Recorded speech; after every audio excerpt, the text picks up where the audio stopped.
Hey everybody, welcome back. Uh, as you could probably tell from the thumbnail, we've got a topic to discuss, and it's about our old friend Poshmark. I feel like I'm married to Poshmark. Like, the relationship is all most of the time is really really good, but then there's a few things that just you're like, no, that's awful. So we're gonna talk about it right after this.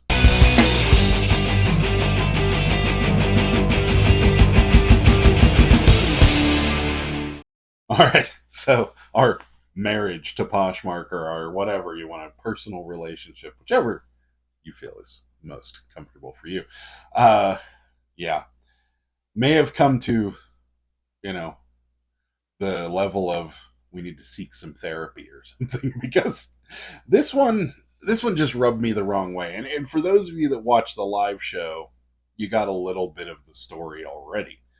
And but there's more. And it's come to what they call a result.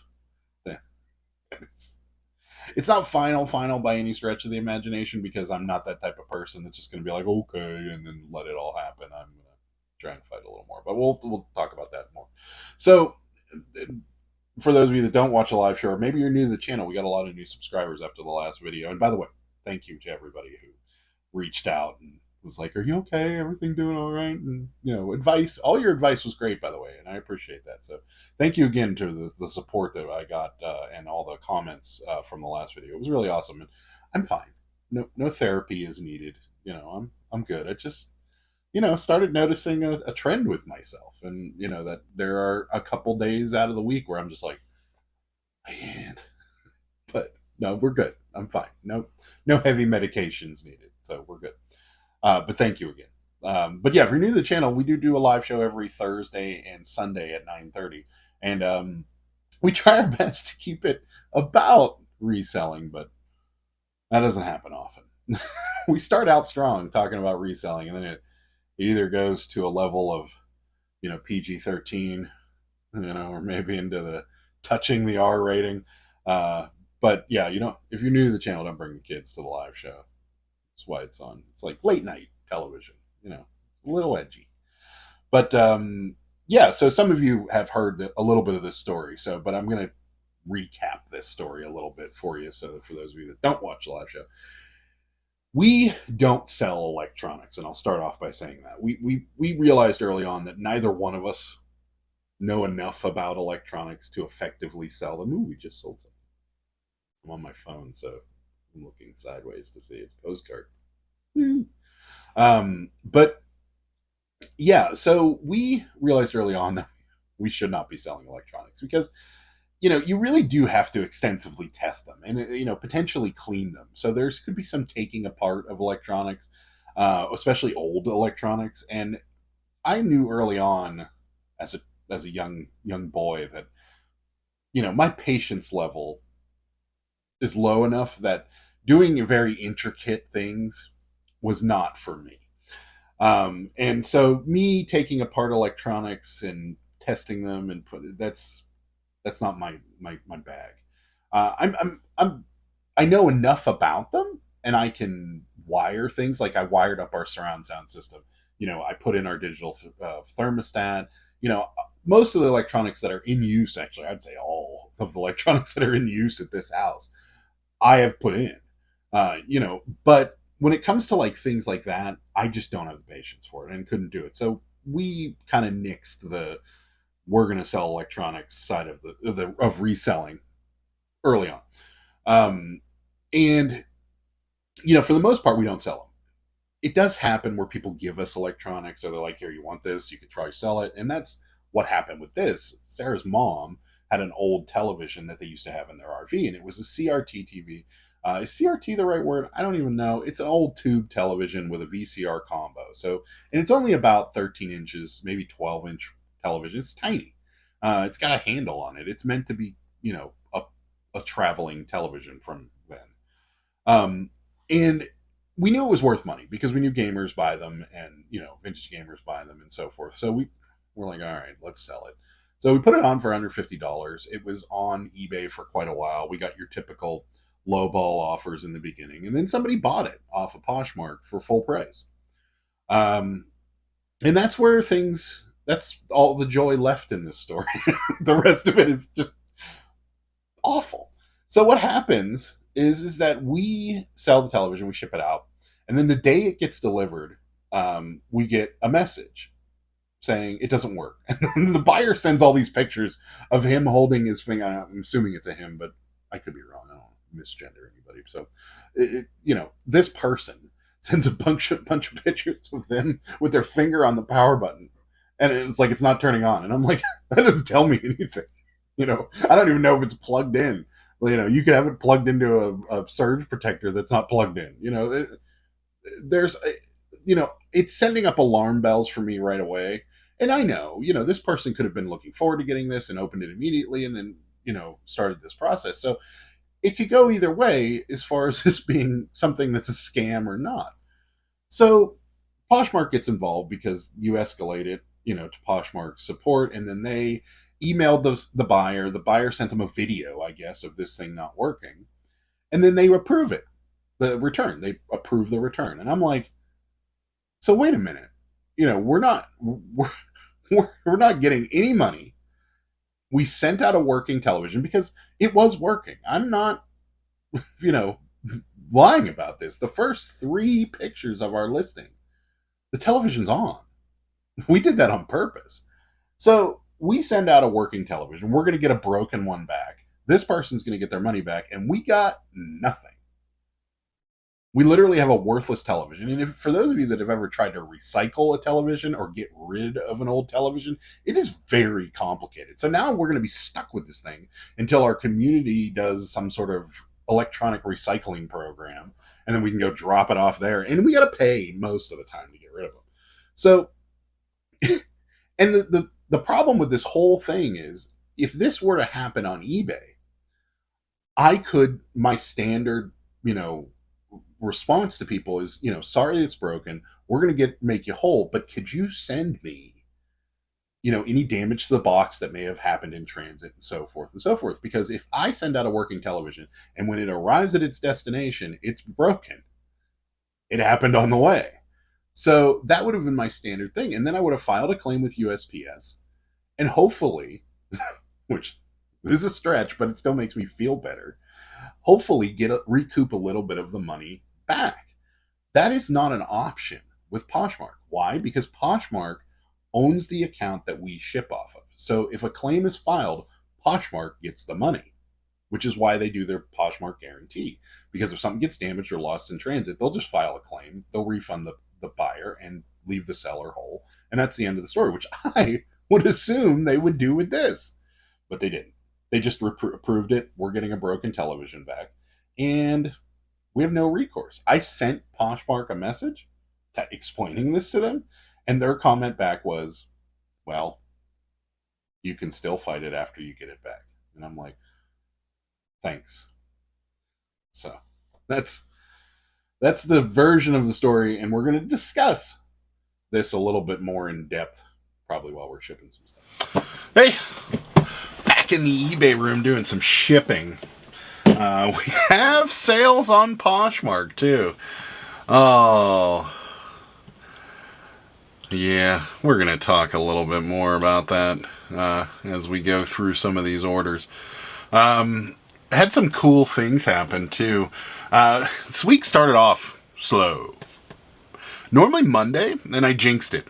I shouldn't talk about things like this because every time I talk about them, I jinx it.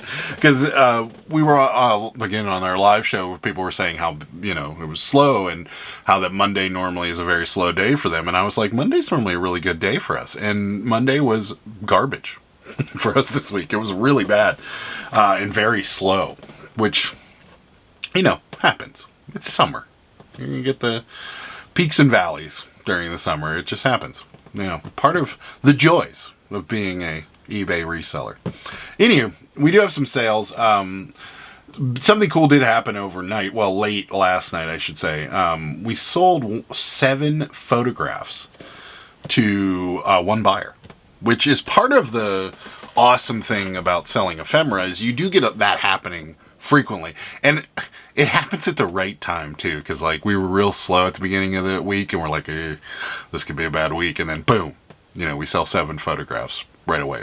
But this one has a little bit more to the story than most, because something very interesting happened with that. Here they all are. They're just family photographs, of different people doing different things, and here they are, all kind of bagged up already. I'm not going to take them out individually because they would, I'll show you guys some of them. Some of them are just like photos of couples. We've got some family stuff. We've got like this really weird one, which is like a party with like this football character on the wall. That kind of thing. It's pretty interesting. It's always interesting to me to see like what people buy and why. I've asked a number of people and we get many different responses. Some people just like, kind of an eclectic decoration to their house. Some people actually research these people and try and, kind of to show their lineage, which is a little odd, but interesting. And then some people just enjoy collecting photographs because they're photographs, because we don't really have these anymore. Most people growing up, in the 2000s, late 2000s to now, all their photographs are digital. Everything's either captured online or saved online or saved on a memory card or on a hard drive somewhere. So there's nothing tangible that you can hold. Whereas these, they're only, they're digitized now, but this is the only form they exist in. So yeah, it's kind of wild. But yeah, $78 for those. Pretty awesome. Well, I'm sorry. $43 plus shipping. They overpaid for shipping. And that's another thing we're going to discuss while we ship this out. This person lives in New Zealand, and they sent us a message. And I don't know, for those of you that are new to the channel or for those of you that are maybe new to reselling, eBay International shipping does not allow you to combine shipping, meaning that they'd have to pay per.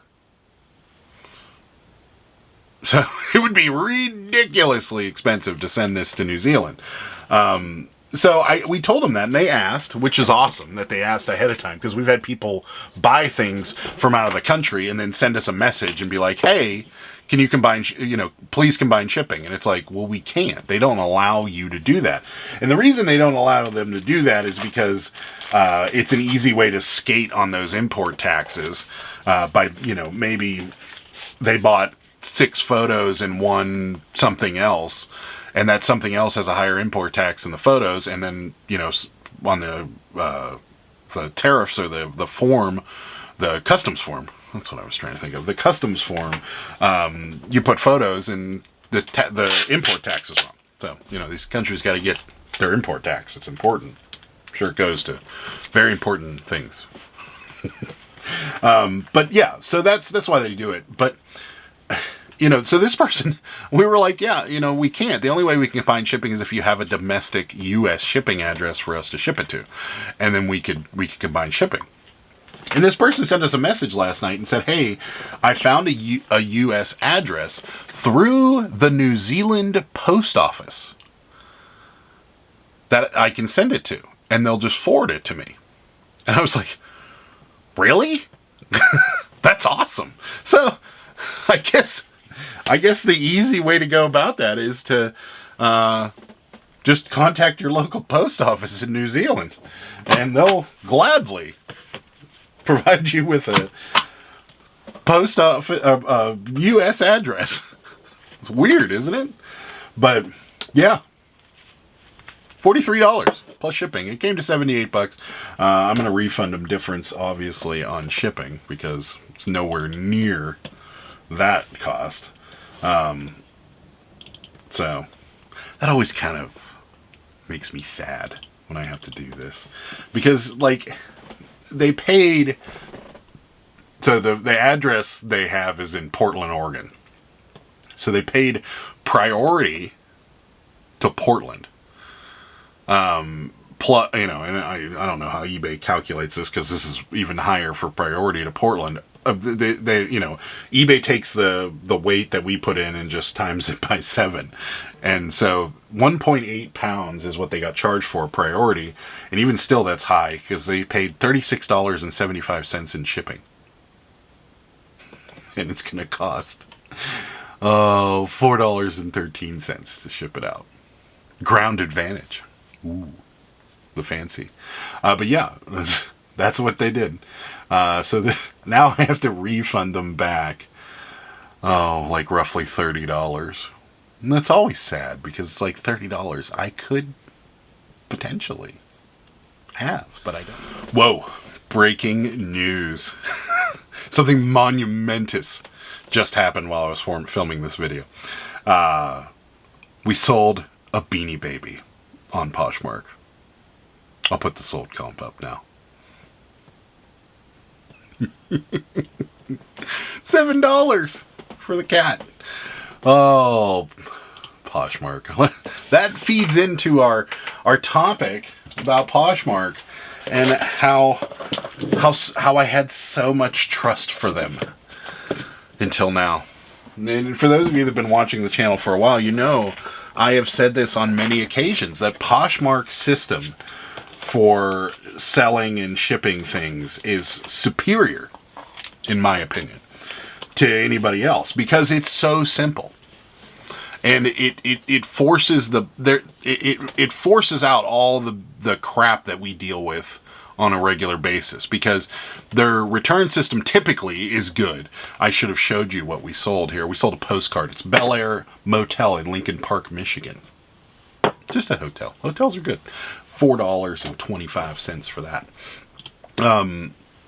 Yeah, so their shipping system was so simple and so easy to use, and their return system was easy. You know, the best part of their return, and I still love this, is that especially with clothing, if you sell clothing and you properly represent the item, which is obvious, and somebody buys it and maybe it's, you know, like, because I wear t-shirts all the time and I swear every t-shirt is a different size. It doesn't matter what it is. If it says 3X on the tag, it's anybody's guess whether it'll fit me well.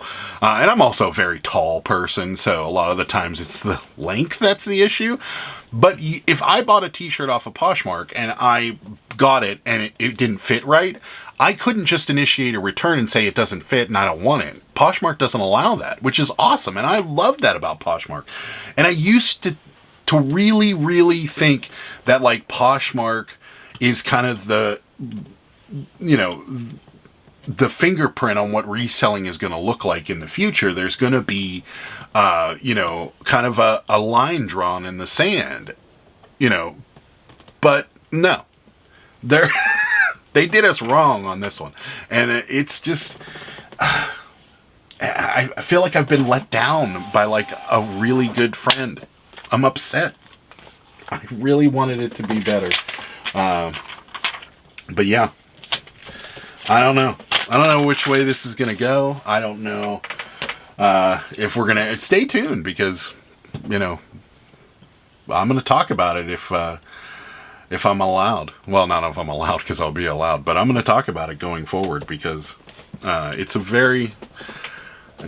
not cool what they did. We sold this. It's a meow. I sound like a 4-year-old saying this. Meow. That's what we sold. It's precious. Look at that. It's like a little stuffed cat. I'm guessing this is like a mystery box. Yeah, mystery plush where you open it and you're like, ooh, I got... I don't know. What's their names? I got that cat. Right there. Anyways, we have 2 of these. $17.50 for this. Plus shipping. Some of these are cool. And they, you know, we've bought a lot of these mystery plushes in the past, retail arbitrage at times. And we've held on to them. And then when they kind of go away, that's when the money comes in. So meaning like, you know, they get really popular and people buy them like crazy. And they're trying to figure out a box to put this thing in. No. if it will fit. I don't know. It might fit in this 6x6x6 box. We don't know, you know, and so when they go away, or when they become less popular, let's say like Walmart or something like that, that's when the people, you know, maybe their kid is like really in love with it and they can't find them anymore. And that's when things start getting interesting and the prices go up. This is, whoo, look at that. You guys get excited when something fits in a box so perfectly. Well, not perfectly, but look at that. There's hardly any room on either side of these. I get this is the kind of thing that makes me continue on. As stupid as that sounds. Sorry about the awful paper noise. But yeah, these are cool. A lot of the times you're playing the long game with them, though. Is I guess the short version of the story is that sometimes you got to wait it out. I mean, you'll get the initial, you know, buys from people that are looking immediately, but sometimes you just gotta hang on. And that's like with we got these mushroom things. That's the same thing. You know, we bought them all super ultra cheap, and now people are looking to replace maybe a toy that their kid broke or something like that, and they find it online. Works. Just a little tip from me to you. Ground advantage. So exciting. So, yeah. I don't know what else to say about Poshmark in this whole situation. I'm very disappointed in it. I don't know what recourse I have going forward with them. I know I'm not going to be selling electronics on Poshmark going forward. I can tell you that much. I know that if I can prevent it, I'm not going to be selling electronics, period. That's for sure. What else did we sell? Let's sold more photos. Oh, I'm sorry. These aren't photos. These are just postcards. These are the Grand Caverns in Virginia. And there was just a set of 5 of these, you know, and they're not exactly the same. They're all kind of different. And I looked them up, and they aren't selling for a lot. And then there was the sold comps that came up. There was only 2 solds of these. This particular card, so meaning with the white border and the lady in it or whatever, people in it. This particular series, I should say, and all of them were in groups. And so I'm like, you know what? Let's just lot them up and sell them that way. And we did $5, so not worth that much money. I mean, you know, I typically you know, the lowest I'll go on postcards is right around $4 for one. So this sold $5 for 5 of them. You know, and as a rule, it seems that the caverns aren't really big sellers. They don't, I don't know, they just don't seem to sell. And they don't seem to be very collectible to anybody, because most of them are just of like a stalactite or stalagmite. Which one's which? One hangs down and one comes up. I don't know. One of those 2. And that's really all they ever are. You know, and I guess it's just not a very collectible thing. Believe it or not, these will go standard envelope. Because as long as it's under 3 ounces, standard envelope it is. Let's see. 1 ounce. 1.1 ounce. Crap. So now it's got to go 2 ounce rate, which is fine. Hey, I know some of you watch this to see what's sold, and I, you know, was realizing as I shipped everything, I never showed you what's sold on Poshmark, so let's go through it real quick. But before I do that, we did get a lot of really great support on the last video, and a lot of you are new to the channel. Maybe some of you are just kind of creeping out there, so hit the subscribe button. It doesn't cost you a thing. And if you're enjoying the content, why not consider hitting the like button? It does help out the channel. So now back to what sold. We did sell 2 things while this video was being filmed. We sold the Beanie Baby that I talked about, and then we just sold some shoes. So maybe Poshmark's ears are burning. They know I'm a little upset with them, so they're trying to be nice. We did sell this Amish pillow sham, just a single Amish pillow sham for $8. We sold this vintage Sears full fitted sheet. Wow. This is ugly. Look at that. Anyways, full fitted, brand new in package, vintage sheet, probably 70s, made USA. No thread counts on these. $15 plus shipping. Sheets are good stuff. Sold a beach towel, butterflies and bamboo beach towel right here, $14 plus shipping. And then we did sell a little cabbie as well. That's not here. That doesn't really matter. It's one of these types of Cabbage Patches, except it's a reindeer. Kind of looks like this little guy, but he's a bunny rabbit. $7 plus shipping. Next, what did we sell? We sold this. It's a beach towel, and I've talked to you guys about this on many occasions. I'm not going to say it again. It just says hot, hot, hot on it. It's an old 90s beach towel, and they sell. For good money too. We typically pick them up for $1 or $2 at thrift stores, and this one sold $15 plus shipping. Some of them can go higher. If you look back like 3 or 4 videos, we sold a Farrah Fawcett one for $70. So good stuff, and they typically go priority too. So not crazy amounts for shipping. Breaking the cardinal rule again. You guys want to see how I ship a beach towel? Shoebox. They're typically, most of them are too big to put in a priority flat rate. And messing with the 1095 box or the, is it 1095? I always get confused. 1093? I don't know. The narrow, long box. That kind of thing. But now I gotta look. See? This is what happens whenever what do we got? This one. 1097, this guy. It's like, this one. That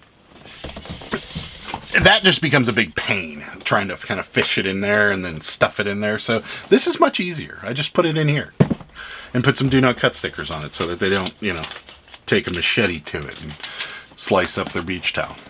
So, yeah, that's how I ship it. It's interesting. I already filmed something at the end of this video, which I'm probably going to omit now because I'm going to talk about it right now, which is the exact same thing I was talking about before I came in here. And I was like, oh, you know what, I'll just put that at the end of the video because it'd be kind of a cool little ending to the video. But I guess we're just going to end it in here and talk about this now. So this is interesting. And this is with the new Ground Advantage. Maybe I can throw a screenshot up here for you guys. Yeah, I probably can because this is not I'll screenshot it live while we're talking about it. So I'll put this actually what I'm looking at right here. So this is what I'm disappointed at because I was hoping Ground Advantage could be something we could utilize a lot more than Parcel Select because Parcel Select sucked. There wasn't a feasible difference in price to really make it worth it for us resellers. And this is the same thing. And I'm disappointed. It isn't the same thing when going the West Coast. Because it seems like it is significantly, a couple dollars cheaper going to the West Coast from here. But with stuff like this, it doesn't make any sense. USPS priority for this is going to be, it's going at a £2 rate in this box. Is $7.20. Ground Advantage is cheaper, $7.15. But for a reseller, it doesn't make any sense for me to send it any other way than priority. First of all, it's going to get there faster if I send it this way. And second of all, I have to pay for the box if I send it Ground Advantage, which is garbage. So everything else all being the same, it's slower and you still get the insurance. So everything's the same. It's just slower and I got to pay for the box. So no, it's going priority. Have a nice day. Maybe that's what their ultimate goal has been all along, and we all just got suckered. They're going to use this as a jumping off platform for them to say, we're not doing anything but priority and first class envelopes anymore or something. I don't know. That's probably what's coming next. Did any of you not ever memorize the size of your standard boxes? I used to know the dimensions of this box off by heart, but most of the things that we put in this box, it's already there, so I don't really look anymore. This one happened to not be, so I forgot it was 8 by 6 by 15. Anyway. Yeah, so I was really hoping. I looked. So for the Cabbage Patches, they go in this box too, and they go at the £2 rate. Essentially, the exact shipment I'm doing right now. And they go in this box, and they go at £2 rate. And I was hoping that we would get the ability to send Cabbage Patches to the West Coast for significantly cheaper than we've been shipping them. And that's just not the case. It is cheaper to the West Coast, but it's not cheaper to anybody local. It's the same, and it's slower. So what I did is rather than, because we have a shipping policy specifically for Cabbage Patches, and it used to be FedEx and Priority being the primary, FedEx being the secondary shipping option. And I don't think people really look at the shipping options. I've never bought anything from eBay with 2 shipping options, so I don't know what it looks like. But yeah, I don't even know if people are going to notice that there's a cheaper shipping option. But that's what we did, because it is cheaper to the West Coast from Pittsburgh. It's about $2 cheaper for the customer to ship. It's a little over $2 cheaper for the customer to ship from Pittsburgh to the West Coast using the Ground Advantage. So maybe we'll be shipping Cabbage Patches out Ground Advantage. Maybe people will be selecting that. I don't know. We're going to have to keep you guys in the loop on that one. But at the moment, we got rid of our FedEx option, and now we're just doing Ground Advantage and Priority. Priority being the primary, Ground Advantage being the secondary. We sold this. It's a little boy standing in front of the Delaware state line. Rehoboth Beach, 20 miles is what it says. Old. I can almost guarantee you that sign's not there anymore, because we do go to Delaware frequently. And we're going to end on this note. This, for all you haters out there that have been making fun of me about my Do Not Bend sticker, or stamp, my Do Not Bend stamp, and how I'm putting a target on my package and all this stuff. I know. I hear you too, and I agree with you. However, I don't do this necessarily for the customer or for the post office. Like, I'm not naive enough to believe that there's a postal worker out there that sees Do Not Bend on a package and goes, oh, I better be very careful with this one. Like, I don't think that's the case at all. I do believe that if I didn't put this stamp on here, and that if the customer saw that their package showed up all bent and there wasn't a Do Not Bend sticker or something to that effect on it, that they would in turn complain that you didn't even bother to put Do Not Bend on it. And I am now rejuvenated in my belief. Rejuvenated, is that the right word? I don't know. Renewed in my belief, because right here, buyer's note. Please place between 2 pieces of thin cardboard and mail in a heavy cardboard mailing envelope, and write, do not bend on the outside of the package. Thank you.